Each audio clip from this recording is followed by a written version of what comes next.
Imagine a vow made in shadows, a heart torn between duty and desire, and a secret that could change everything. Welcome to a journey of love, honor, and redemption, where every choice weaves a family closer or tears them apart. If you're ready to uncover what lies beneath a cold promise, hit that like button, subscribe, and ring the bell to join us for a tale that'll warm your soul. The air in the little Boston church was heavy with the scent of wax and old wood, clinging to my skin like a second veil.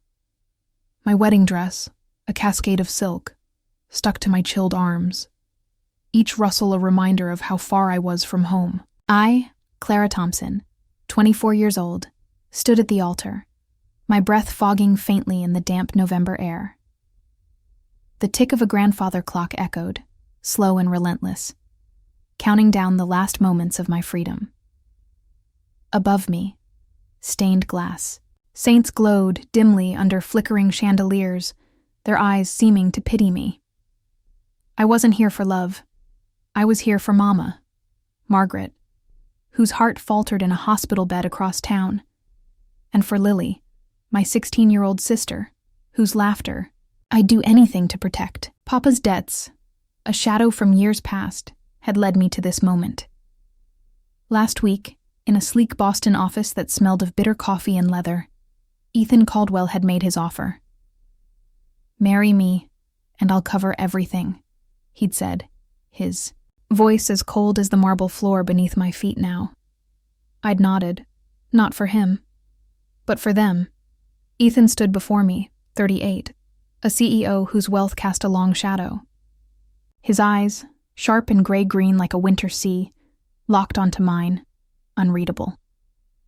His tailored suit hugged a frame both commanding and distant, his jaw a hard line under the church's soft light. The priest's words blurred into a hum. But when Ethan slid the gold band onto my finger, his touch was ice. My hand trembled, and then something fell from his coat pocket. A silver ring, small and worn, hit the floor with a faint clink. It rolled toward me, catching the light, and I froze. Etched on its surface was a tiny M, Mama's initial, just like the ring she'd lost years ago. My heart stumbled, a jolt like hearing her voice in a dream. Was it hers? How could it be? Ethan's gaze flickered, a crack in his composure, and he bent swiftly to retrieve it, his fingers brushing mine. For a moment, I thought I felt them linger. But his face was a mask again, the ring vanishing into his pocket. "You're mine now," he said softly. The words meant for the vow, but they landed like a claim. The congregation, strangers in polished suits, clapped politely, their murmurs filling the void where joy should have been. The drive to his estate was silent, the car's leather seats cold against my back. Outside, Boston's suburbs rolled by bare trees clawing at a gray sky. I clutched a small frame in my lap, a drawing Lily had made, a house with a yellow sun, our family smiling under it. Her pencil strokes, smudged from my touch, were all I had to anchor me. I closed my eyes, and there was Mama, standing in our old kitchen, her faded floral dress swaying as she sang a lullaby, her hands dusted with flour from baking. "Clara, my girl," she'd say, her voice rough but warm. "Family's the thread that holds us tight." The memory wrapped around me, a shield against the man beside me, whose silence was louder than words. Ethan's mansion loomed ahead, a fortress of stone and ivy, its windows glinting like watchful eyes. Inside, the air carried the scent of vanilla from candles and the faint musk of cedar from polished floors. A fire crackled in the grand parlor, but its warmth didn't reach me. Ethan gestured to a velvet chair.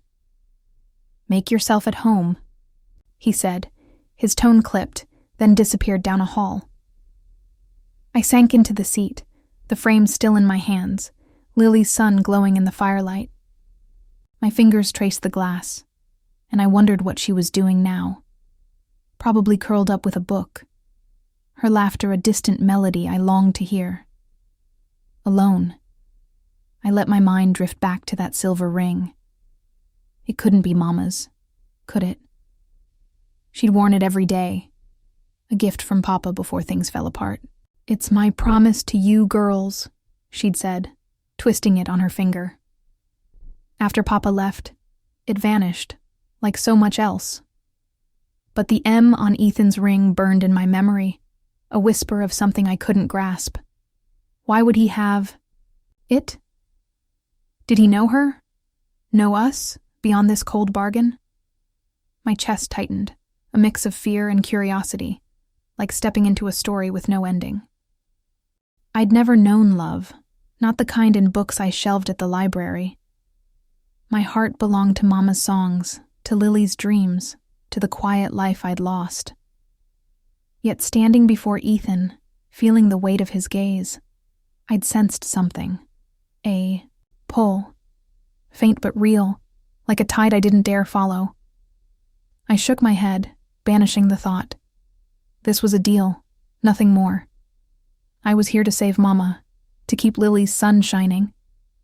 But as the fire popped, casting shadows across the room, I couldn't shake the image of that ring, glinting like a secret waiting to be told. The clock on the mantel chimed, slow and mournful, marking the start of a life I hadn't chosen. I pressed Lily's drawing to my chest, its edges digging into my palms. Mama's lullaby echoed in my mind, her flower-dusted hands a reminder of what mattered. Whatever Ethan's reasons, whatever that ring meant, I'd hold fast to my family. I wasn't his, not truly, not yet, but in that moment, staring into the flames, I felt the first stirrings of a question. Who was Ethan Caldwell? And why did his shadow feel like it had always known me? The mansion was a cage of whispers, its silence louder than any voice. Each morning, I woke to the faint crackle of the parlor fireplace, its cedar-scented smoke curling through Ethan's home like a restless ghost. The air carried the tang of polished wood and vanilla, clinging to my borrowed dresses, reminding me I was a guest in my own life. Clara Thompson, 24, a wife in name alone, bound by a vow colder than the November frost outside. Ethan was a shadow, gone before dawn, back after midnight, his footsteps echoing down marble halls. Our only exchanges were clipped. "Have you eaten?" he'd ask, his gray-green eyes barely meeting mine, sharp as frost on glass. I'd nod, and he'd vanish, leaving me to wander rooms too grand for comfort. I tried to make sense of him, of this place. The mansion's elegance, velvet drapes, oil paintings of stern faces, felt like a mask, hiding something I couldn't name. At night, I'd sit by the fire, clutching Lily's drawing, its smudged sun a tether to home. I'd trace the lines, remembering Mama's kitchen, where the smell of baking cookies filled the air, her hands dusted with flour as she hummed an old tune. "Clara, love," she'd say, her voice rough like worn cotton. "Family's what keeps us whole." That memory was my anchor, keeping me from sinking into the void of Ethan's world. Days blurred, each one a mirror of the last, until I escaped to Mama's side. The hospital was a short drive from Boston's suburbs, its halls sharp with antiseptic and the steady beep of machines. Mama lay fragile in her bed, her silver hair fanned across the pillow, her skin pale as the sheets. I sat close, brushing, a damp cloth across her forehead, feeling each strand of hair catch on my fingers, like threads slipping from a loom. She stirred, her eyes fluttering open. "Clara," she whispered, her voice a ghost of itself. "You don't have to do this for me." Her words cut deep, but I shook my head, tears prickling. "I'm here because I want to, Mama, for you and Lily." I stayed until dusk, the hospital room dimming as sunlight faded. In her tiny kitchenette, I warmed a plate of cookies from home, their buttery scent wrapping around me like a hug. I could almost see Mama standing there years ago, her apron, dusted with sugar, teaching me to roll dough. "It's not the recipe, Clara. It's the love you put in," she'd said, her laugh filling the room. I pressed a cookie to my lips, the taste sweet and fleeting, and promised myself I'd keep her with us, no matter the cost. Back at the mansion, I found a note on the hall table, my name in Ethan's precise script. My pulse quickened. Had he written to me? But it was only a reminder to eat, impersonal as ever. Disappointment stung, sharper than I expected. Why did I care? He was a stranger, a man who'd bought my future with a signature. Yet I couldn't shake the image of that silver ring from our wedding, its M glinting like a question. Did he know Mama? Was there more to this bargain? The next day, Lily's voice broke through my haze, bright and bubbling over the phone. "Clara, you won't believe it. Someone sent flowers to Mama's room. Daisies, her favorite, with no name." I froze, picturing Mama's smile, the one that lit up when she'd tend her garden. "Who'd do that?" I asked, my mind racing. Lily giggled. "Maybe a secret admirer." Her laughter was sunlight, warming the cold corners of my heart. I read her a chapter from her favorite book, Anne of Green Gables, my voice soft as I mimicked Anne's dreams. "Keep shining, Lily," I said before hanging up, her words lingering like a melody.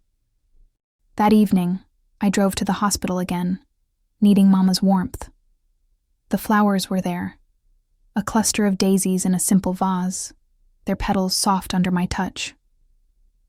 I leaned closer, inhaling their faint sweetness, and something slipped from the stems, a folded note, creased and small. My fingers trembled as I opened it. In neat script, it read, "For Margaret." No signature, but my heart thudded. Ethan.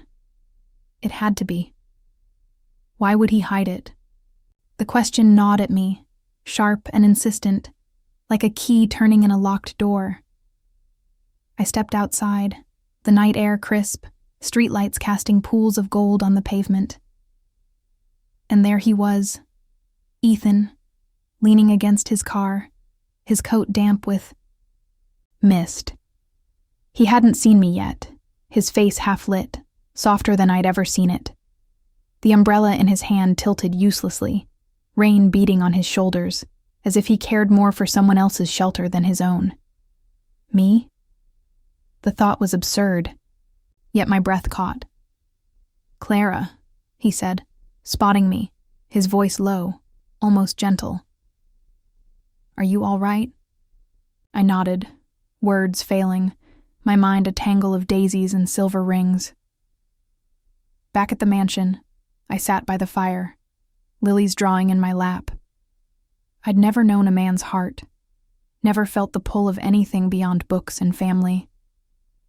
But Ethan's question lingered, his wet coat a puzzle I couldn't solve. What was love, if not the ache I felt now, wondering who he was beneath the ice? Mama's lullaby hummed in my mind, her hands kneading dough, her voice promising we'd always hold. Fast, I gripped the frame tighter, the sun's pencil lines blurring through tears. I was here for them, not him. But as the flames danced, I wondered if Ethan's kindness, hidden, unspoken, was the first thread of something new, stitching us together, in ways I wasn't ready to name. The hospital room was a cocoon of quiet, broken only by the soft beep of Mama's heart monitor, a rhythm both fragile and fierce. I sat beside her bed, the air thick with antiseptic, and the faint sweetness of daisies from that mysterious bouquet. My fingers brushed Mama's hand, her skin cool, her silver hair catching the dim light like threads of moonlight. Clara Thompson. 24, a daughter first, a wife second. I clung to these moments, afraid each might be the last.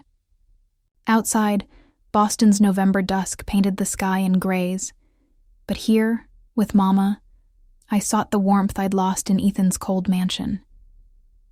Yesterday's discovery, the note in the flowers, for Margaret, in Ethan's careful script, still churned in my mind. Why had he sent them?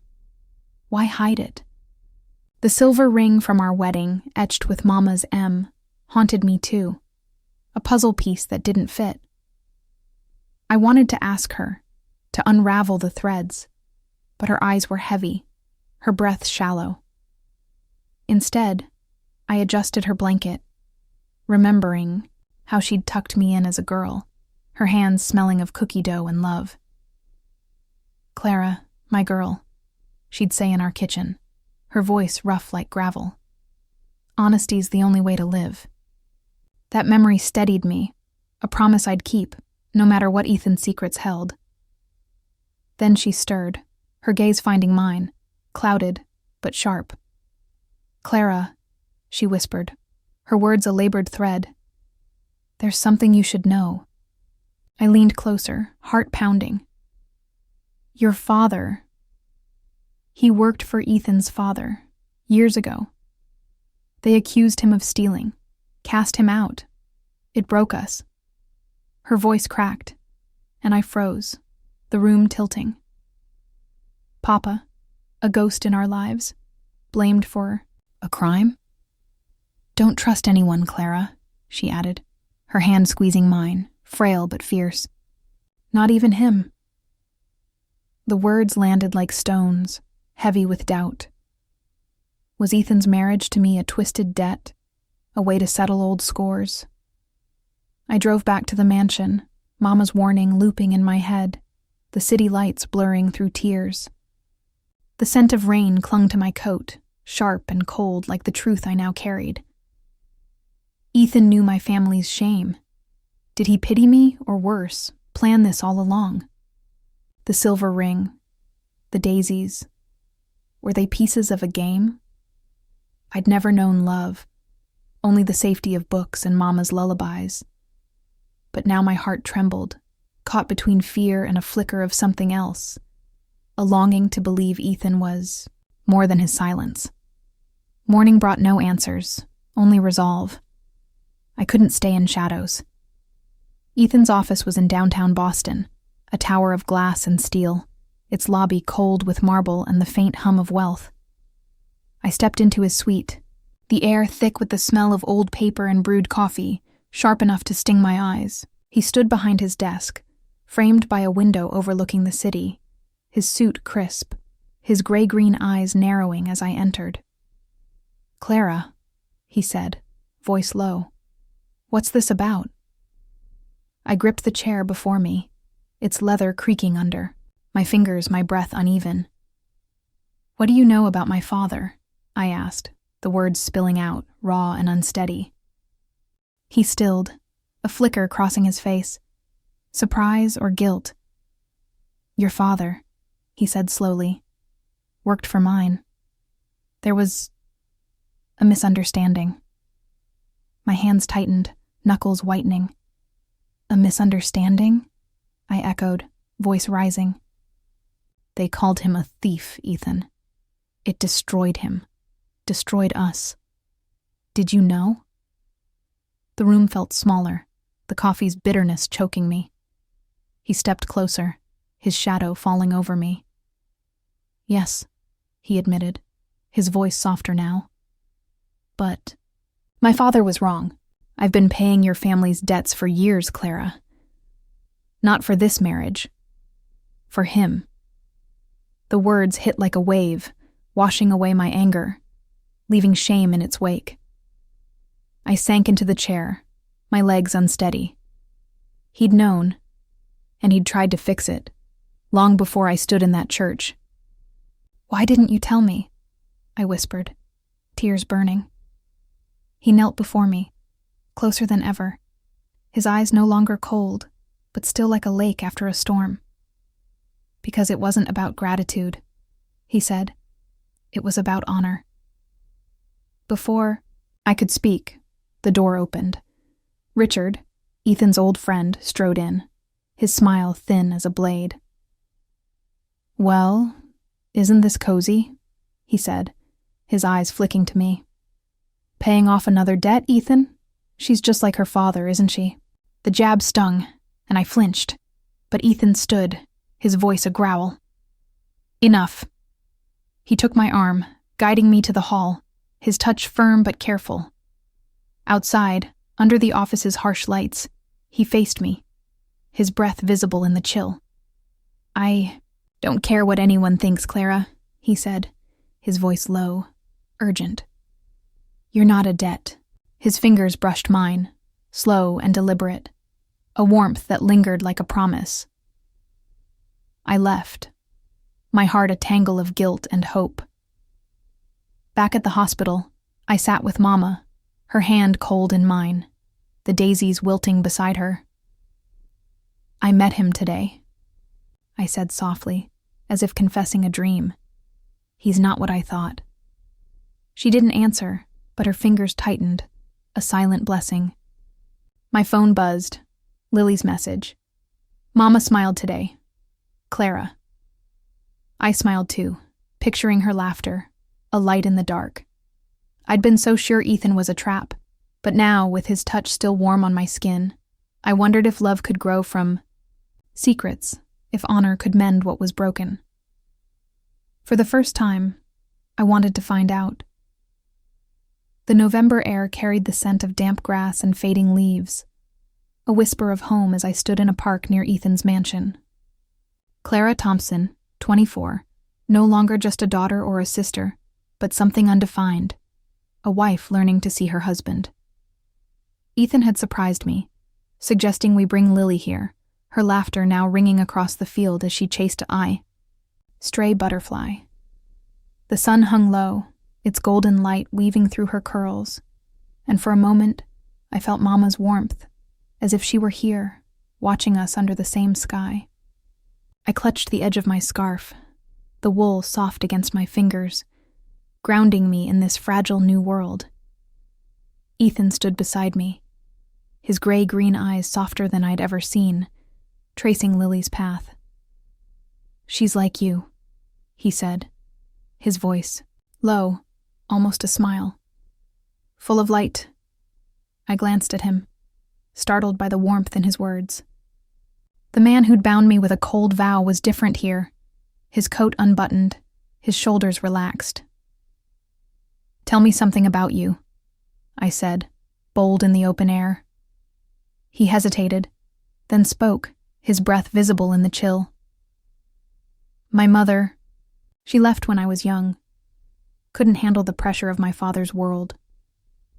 His gaze drifted to the horizon, and I saw a boy in his eyes, one who'd lost more than he'd admit.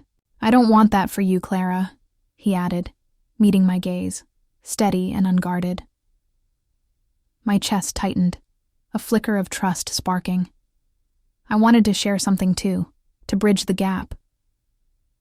Mama taught me to watch sunsets, I said, pointing to the sky, now streaked with pink and gold. She said they remind us to let go of the day's hurts. Ethan's lips curved, a rare half-smile, and we stood there, the park alive with Lily's giggles and the rustle of leaves underfoot. She ran to us, her cheeks flushed, pressing a dandelion into my hand. Don't be sad, Clara, she said, her eyes bright. I love you. I hugged her, her hair soft as silk against my cheek, like Mama's embrace years ago in our kitchen. Flower-dusted and safe, that moment felt like a gift, a step toward something real.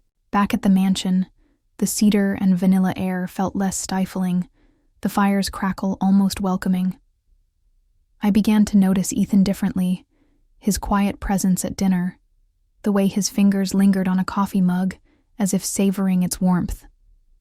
I'd never known a man's heart, never let mine wander beyond books and family. But his confession in the park stirred me, a tide pulling me closer to a shore I didn't yet trust. Then Richard came, uninvited, his knock sharp against the mansion's heavy door. He stood in the parlor, his smile thin, holding an envelope yellowed with age. Found this in some old files, he said, handing it to me, his eyes glinting with something unkind. Thought you should see it." Ethan was out, and I took the letter, my fingers trembling as I recognized Mama's handwriting. The ink faded, but hers. It was addressed to Ethan's father, a plea for forgiveness, written after Papa's disgrace. "I beg you to reconsider," she'd written, her words heavy with shame. The paper smelled of dust and time, like the journals she'd kept in our attic, and my stomach twisted. Had Ethan known? Was our marriage his way of tying up loose ends, protecting his family's name? I waited for him. The letter crumpled in my hand, the fire's heat no match for the chill inside me.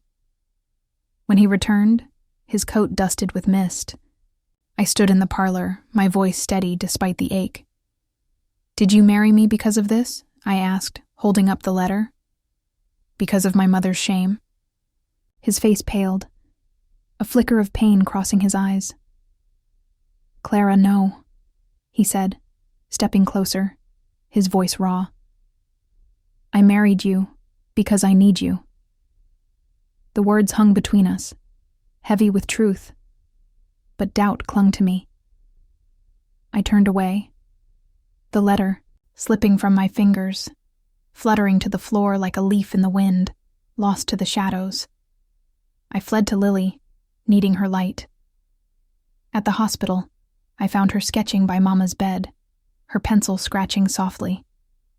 I hugged her, breathing in the faint scent of her lavender shampoo, a mirror of Mama's embrace when I was small. "You okay, Clara?"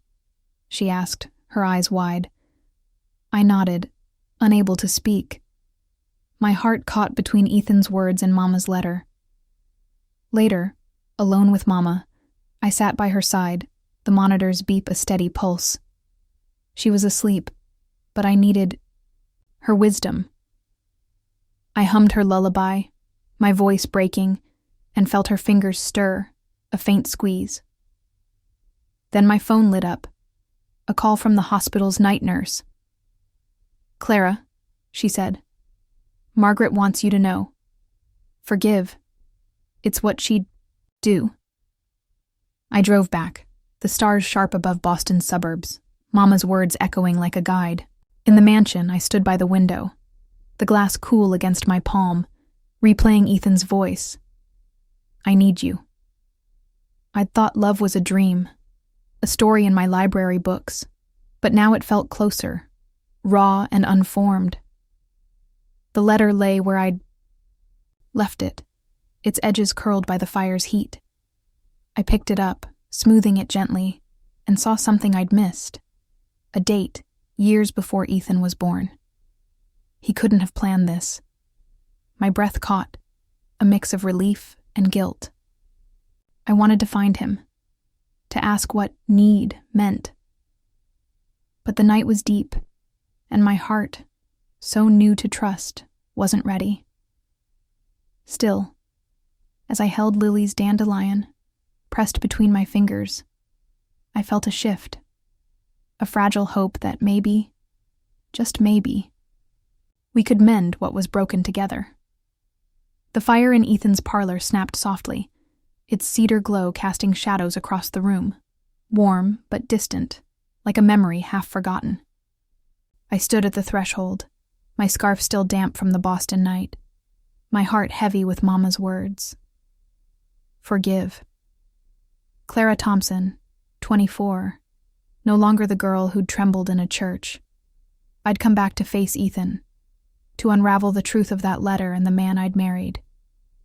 The air held the scent of vanilla and old books, wrapping around me like a hesitant embrace, urging me forward. I clutched Lily's dandelion, pressed flat in my pocket, its fragile petals a reminder of why I was here. For family, for answers, maybe for something more. Ethan sat by the hearth, his silhouette sharp against the flames, unaware of me. His hand held something small, glinting silver. Mama's ring, its worn surface catching the light like a star. My breath caught, the sight pulling me back to our wedding, to questions I'd buried. He turned, his gray-green eyes meeting mine. Startled but unguarded, a crack in the wall he'd built, Clara, he said, voice low, rising to his feet, the ring cradled in his palm. I didn't hear you come in.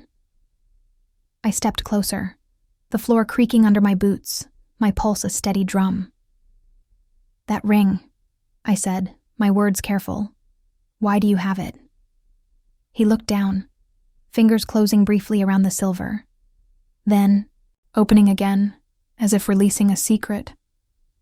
I found it in my father's things years ago, he said, his voice rough, like gravel underfoot. It had your mother's initial. I meant to return it. Before all this. He gestured faintly, meaning our marriage, the deal that bound us. I took the ring. Its surface warm from his touch, worn smooth by time, like Mama's hands kneading dough in our kitchen. It's hers, I whispered, tears pricking. She said it was her promise to us. I slid it onto my finger, and for a moment I felt her. Mama singing lullabies, her laugh filling our home. Ethan watched me, his face soft, unguarded. I kept it because it felt important, he said. Like you. The words landed gently, but I needed more. I set the ring on the mantel, my fingers lingering on its warmth, and faced him. The letter? I said, voice trembling. I thought you married me to fix your father's mistakes. He stepped closer, close enough that I smelled the faint cedar on his coat, his eyes searching mine. Clara, I married you because I couldn't look away. From the moment I saw you, I needed you. Not for honor, but for me. I froze. My breath shallow. His confession a tide pulling me under. Needed me? I'd never been needed. Not like this. Not beyond Mama's care or Lily's smiles. I wanted to speak, but my throat tightened. Memories of our park day. His smile, Lily's laughter, mixing with Mama's plea to forgive. I took a step back, needing air, but Ethan caught my hand, his touch steady, warm. Please, he said. Voice breaking. Don't run. I didn't. I let his warmth seep into me. And then, without thinking, I leaned into him, my cheek against his chest, his heartbeat a quiet rhythm under my ear. I need you too, Ethan, I whispered, the words raw, true. We stood there, the fire's glow wrapping us, until I pulled back, my eyes wet but clear. Come with me, I said, a sudden certainty guiding me. The hospital was a short drive, the night air sharp with frost, streetlights blurring past. Inside Mama's room, the daisies still stood, their petals curling but bright. She lay asleep, her face peaceful, and I knelt beside her, taking her hand, cool and soft. Ethan stood, behind me, silent, but I felt him there, a presence I no longer feared. I reached for the tray, pouring tea from a thermos I'd brought, its chamomile scent mingling with the hospital's sterile air, a echo of Mama's kitchen, where coffee and cookies meant love. Margaret, Ethan said softly, stepping forward, you raised someone extraordinary. Mama's eyes fluttered open and she smiled, faint but real. Happiness is forgiveness, Clara, she said, her voice a thread, but strong. She squeezed my hand, then Ethan's, her blessing a bridge between us. Lily burst in, her sketchbook tucked under her arm, her voice a chime. Clara, Ethan. She paused, then sang a snippet of Mama's lullaby, her pitch wobbly but pure, and we laughed, the sound lightening the room like dawn. Later, in the hospital's dim hall, Ethan handed me a small book, its leather cover worn, pages yellowed.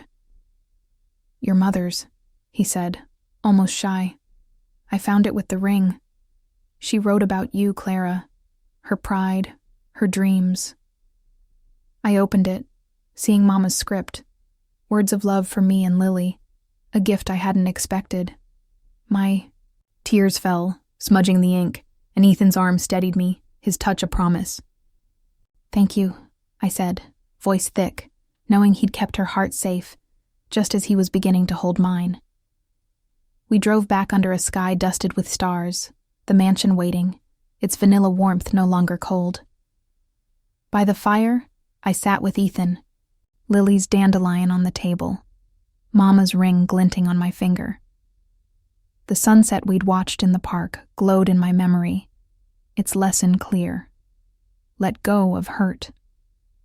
I'd thought love was a story, distant and unreal, but here, in Ethan's quiet gaze, I felt it, tentative, true. "We're starting over," I said, my hand finding his, our fingers weaving together. He nodded, his smile small but certain. "Together," he said, and I knew. For Mama, for Lily, for us, forgiveness was our way home. If this story touched your heart, share a memory of family in the comments below and subscribe for more journeys of love and honor. The hospital's fluorescent hum was a steady pulse, cutting through the quiet of Mama's room. I sat by her side, the air sharp with antiseptic, softened only by the faint chamomile from a thermos I'd brought. Clara Thompson, 24, I held Mama's hand, her fingers cool but stirring faintly, a reminder she was still here. Outside, Boston's November night pressed against the window, stars hidden by clouds. But inside, I clung to the warmth of Ethan's confession. His words, "I need you," still echoing like a lullaby I was learning to trust. Yet doubt lingered, a shadow cast by the silver ring on my finger. Mama's journal now tucked in my bag, its pages heavy with her love and my questions. Ethan had opened a door, but I sensed others remained locked. That afternoon, Richard, his old friend with a smile like a blade, had found me at the mansion, his words sharp. "Did Ethan tell you he could have saved your father?" he'd said, leaning close, his cologne cloying. "He chose his family's name over your dad's plea." The claim struck like a stone, cracking the fragile trust I'd built. Was it true? Had Ethan known Papa's desperation and turned away? The journal, the ring, the daisies, all felt like pieces of a truth I didn't fully grasp, and I needed to know before my heart fell further. I drove to Ethan's office, the city a blur of headlights and rain-slicked streets. The tower loomed, its glass reflecting a restless sky, and inside, the lobby smelled of marble and brewed coffee, sharp enough to sting. My boots echoed as I reached his suite, the door half open, revealing Ethan at his desk, papers scattered like fallen leaves. He looked up, his gray-green eyes narrowing, then softening. "Clara," he said, rising, his voice a low tide. "What's wrong?" I gripped my bag, Mama's journal a weight against my hip, my breath uneven. "Did you refuse to help my father?" I asked, the words raw, spilling out. "When he begged, did you turn him away?" He froze, a flicker of pain crossing his face, like a wound reopening. The room felt smaller, the coffee's bitterness mixing with the scent of old paper, choking me. "Clara," he said, voice rough. "I was young, barely 20. My father demanded loyalty, his company over everything. I didn't know your father's truth then." His hands clenched, knuckles white, and I saw truth in his eyes, but also regret. "I failed him," he added, quieter, "and it's haunted me. I wanted to believe him, but Richard's words clung, a poison seeping, and then I saw it. Ethan stepping outside, meeting Richard under a street lamp, their voices low, urgent. My heart sank. Was he hiding more? I fled to Mama, needing her clarity. The hospital was a sanctuary, its halls dim, the chamomile thermos still warm in my hands. I brought her favorite shortbread, its buttery scent a faint echo of our kitchen, where she'd taught me to bake, her apron dusted with flour. "Clara, love," she'd say, "honors in fixing what's broken." I set the cookies by her bed, brushing her silver hair, each strand catching the light like a promise. She slept, but I whispered, "I'm trying, Mama." Lily's text came then, a burst of light. "I dreamed you were happy, Clara, with him." Her words, so pure, eased the ache, but I needed more than dreams. I sat with Mama, humming her lullaby, my voice soft, the notes weaving through the monitor's beep. Her fingers stirred, a faint squeeze, and I clung to it, her strength my guide. "Honors in fixing," she'd said, and I knew I couldn't let doubt win. I drove home, the suburbs quiet, the air thick with the scent of damp grass and wood smoke, like our old yard after rain. In my room, I opened Mama's journal, its pages crinkling, her words a map of love. But a new weight pressed, Ethan's past, his choice. I wrote him a letter, my pen scratching in the dark. "I need time, Ethan, but I love you." The words felt like a leap, my heart bare, yet true. Morning came, gray and soft, and I returned to Ethan's office, needing clarity. The same coffee, scent greeted me, now mixed with rain from an open window, papers fluttering like caught birds. Ethan wasn't there, but a file lay open, labeled with Papa's name. My hands shook as I lifted it, and inside I found a pen, Papa's, its barrel scratched, engraved with his initials. A note in Ethan's script read, "For Clara's family, repaid." He'd been settling Papa's debts long before our vow, not out of guilt, but care. Tears fell, blurring the ink, and I saw Richard's lie for what it was, a wedge to break us. I drove to Mama, the pen in my pocket, a talisman of truth. In her room I sat close, the shortbread gone, her smile faint but real.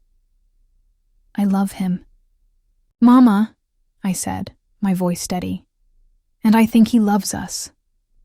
She nodded, her hand warm now, a silent vow. Lily called, her voice bright. "Tell Ethan I said hi," she chirped, and I laughed, picturing her sketches, her dreams of us whole. The rain had stopped, the sky clearing, and I felt it, a shift, like spring after winter. I'd feared Ethan's shadows, but now with Papa's pen and Mama's ring, I knew love wasn't perfect. It was choosing to stay, to mend. I'd find Ethan, not to accuse, but to build, to weave our broken threads into something new, something ours. The hospital room was a quiet haven, its air laced with the faint bitterness of antiseptic, softened by the coffee I'd brewed in Mama's thermos. I sat by her bed, Clara Thompson, 24, my hand cradling hers, her silver hair catching the morning light like a halo. Outside, Boston's November sky was heavy, clouds promising snow. But here, with Mama, I felt the warmth of Ethan's truth, his quiet repayment of Papa's debts, the pen I now carried in my pocket, its scratched surface a testament to honor. Yet fear lingered, a knot in my chest, as Mama's breaths grew shallower, her heart faltering under the weight of years. Ethan's confession had shifted something in me, a crack letting light through, but I hadn't seen him since I'd found Papa's pen. I'd left my letter, words of love and hesitation, hoping he'd understand my need for time. Now, as I traced Mama's knuckles, her skin fragile as paper, I wondered if I'd waited too long. Her journal rested in my bag, its pages worn, filled with her dreams for me and Lily. I hummed her lullaby, soft and low, the notes blending with the monitor's beep, a fragile harmony. "Clara, love," she'd said in our kitchen, her apron, dusted with flour. "Honors in doing right no matter the cost." I wanted to live that truth. For her. For us. A knock broke my reverie. Ethan, standing in the doorway, his coat flecked with frost, his gray-green eyes red-rimmed, as if sleep had eluded him. "Clara," he said, voice rough, holding a folder, its edges curling like old promises. "I need you to see this." I stood, my scarf slipping to the floor, the coffee's warmth fading in my hands. He stepped closer, the folder trembling slightly. "It's your family's house," he said, opening it to reveal deeds, stamped and final. "The one your mother loved. I bought it back. For you. For her." My breath caught, picturing our old porch, Mama's roses climbing the rails, their scent sweet in summer evenings. "Why?" I asked, voice barely a whisper, the room tilting. "Because I've taken too much," he said, eyes dropping, "and given too little. I turned away. From your father once, Clara. I won't fail you now." The words carried weight, a sacrifice I hadn't seen. Lily's text from yesterday flashed in my mind. "He's good, Clara." And I realized he'd let go of something big, maybe a deal, a piece of his empire, to right this wrong. I reached for the folder, my fingers brushing his, warm, despite the chill, and saw the cost in his tired gaze. Mama stirred then, her monitor spiking, a sharp beep slicing the air. My heart lurched, and I was at her side, Ethan a steady presence behind me. The nurse rushed in, but Mama's eyes opened, faint but fierce. "Clara," she whispered, "you've made me proud." Her words were a lifeline, pulling me through panic. I poured coffee from the thermos, its bitter steam rising, a ritual from our kitchen where Mama taught me to brew, her laugh filling the gaps. Ethan took a cup, his hand grazing mine, and we sat, the three of us bound by silence and hope, the coffee's warmth a bridge across our fears. Lily arrived, her backpack slung low, a beaded bracelet dangling from her wrist. A gift she'd made, bright with blues and greens. "For you," she said, slipping it onto my arm, her smile wide. "And tell Ethan hi." I laughed, the sound startling in the sterile room, and glanced at him, his eyes softening, a smile tugging at his lips. "She's right, you know," he said later, as we stood by Mama's bed, her breathing steadier now. "You make people better." I blushed, the bracelet's beads cool against my skin, like Mama's touch when she'd braid my hair, humming, "Tales of Love." The nurse signaled good news. Mama was stable, her heart holding on. Relief washed over me, but Ethan's folder still burned in my mind. "Come with me," I said, leading him outside, the hospital's garden dusted with frost, the air sharp with sea salt from a distant shore. The sunset bled orange, painting, his hair in fiery hues, and I remembered Mama's lesson, to let go of hurt. "You saw her, didn't you?" I asked, my voice steady. "Mama? In her garden, when you were a boy?" He nodded, eyes distant. "She was kind, Clara, even to a kid like me, sneaking through her roses. I never forgot her, or you." The confession was a gift, a thread tying us to a past I hadn't known we shared. I stepped closer, the folder between us, its paper crinkling, like Mama's journal. "You didn't have to do this," I said, meaning the house, his sacrifice. "Yes, I did," he replied, his voice low, certain. "For you, it's worth everything." I reached for his hand, his fingers warm, weaving with mine, and felt the sea breeze, salty and free, like Mama's stories of hope. Lily's bracelet caught the light, a reminder of her faith, and I knew. Mama's house wasn't just walls, it was us, rebuilt. We returned to Mama, her smile brighter, her hand reaching for Ethan's. "You're family now," she said, voice faint but firm. And I felt it, a circle closing. We promised to care for Lily, to hold her dreams as tightly as Mama had held ours. The coffee was cold now, but its scent lingered, a memory of home we'd carry forward. Standing there, Ethan's hand in mine, I saw honor not in wealth or names, but in this, choosing love, choosing them. The sunset faded, but its glow stayed with me, a light we'd earned, a vow we'd keep. The old house smelled of cookies and memory, a warm hum of butter and sugar drifting from the kitchen where Mama once stood. Clara Thompson, 24. I crossed the threshold of our family home, now ours again, thanks to Ethan's quiet sacrifice. The November light slanted through the windows, dusting the hardwood with gold, and I paused, my scarf loose around my neck, feeling the ghosts of laughter, Mama's, Lily's, mine. The air carried the faint tang of wood polish, like the days we'd scrubbed this place together, Mama's hands guiding mine, her voice rough but kind. "Clara, love," she'd said, "home's where we keep our promises." Today, I was here to keep mine. Mama was stronger now, her heart steady, her smile a beacon as she sat in her old armchair, a quilt across her lap. The hospital was behind us, its antiseptic sting replaced by the sweetness of this kitchen, where Ethan knelt by the oven, helping Lily shape dough, his laugh a low rumble I'd come to cherish. His gray-green eyes caught mine, warm with a joy I hadn't seen in the church where we'd vowed, cold and apart. Now his shirt was dusted with flour, his tie forgotten, and I felt it.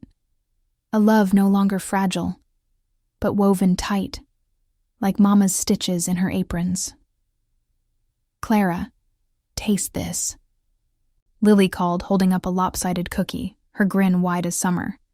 16, all light and dreams. She'd grown brighter since Mama's recovery, her sketches now pinned across the fridge. A house, a son, us. I took a bite, the cookie crumbling, sweet on my tongue, and hugged her, her lavender-scented hair soft against my cheek, like Mama's embrace when I was small. "Perfect, Lil," I said, my voice catching. The bracelet she'd made me glinting on my wrist, its beads a quiet vow. A family. Ethan watched us, his smile gentle, and I knew he saw it too. The life we were building, piece by piece. We'd spent the morning settling in, Ethan carrying boxes, his strength a contrast to the tenderness in his touch. The house felt alive again, its creaking floors a song of return. I wandered to the garden, where Mama's roses once bloomed, their roots still deep under frost. The air was crisp, laced with sea salt from a distant shore, and leaves rustled, underfoot, whispering tales of summers past. Ethan joined me, his coat open, and pointed to an oak, its branches bare but strong. "Look," he said, pulling a pocket knife, his fingers carving carefully. "Clara and Ethan, forever." The bark yielded, a promise etched in wood, and he turned to me, eyes steady. "I belong to you," he said, voice low, a vow deeper than our first. I reached for him, my hand finding his, the oak's rough scent mingling with his cedar warmth. "And I to you," I replied, my heart full, no longer afraid. But as we walked back, Ethan paused, pulling a small frame from his coat. A photo, yellowed and creased, of Mama and Papa in this garden, young, laughing, her roses behind them. "I kept it," he said, almost shy. "From my father's things, with her ring. I wanted you to have them." My breath caught, tears blurring the image, Mama's smile so alive. "You held on to her," I whispered, clutching the frame, its edges worn like her journal, a gift I hadn't expected. The photo was a bridge, linking past to now, and I saw Ethan anew, a man who'd carried our history, not to bind, but to heal. Inside, Mama called us to the table, her voice stronger, her quilt draped like a crown. We sat, cookies piled high, the kitchen glowing with candlelight, their vanilla scent wrapping us tight.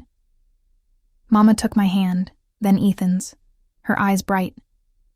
"You've brought us home," she said, and I felt it. A circle complete, our family whole. I opened her journal, sharing a page she'd written for Lily.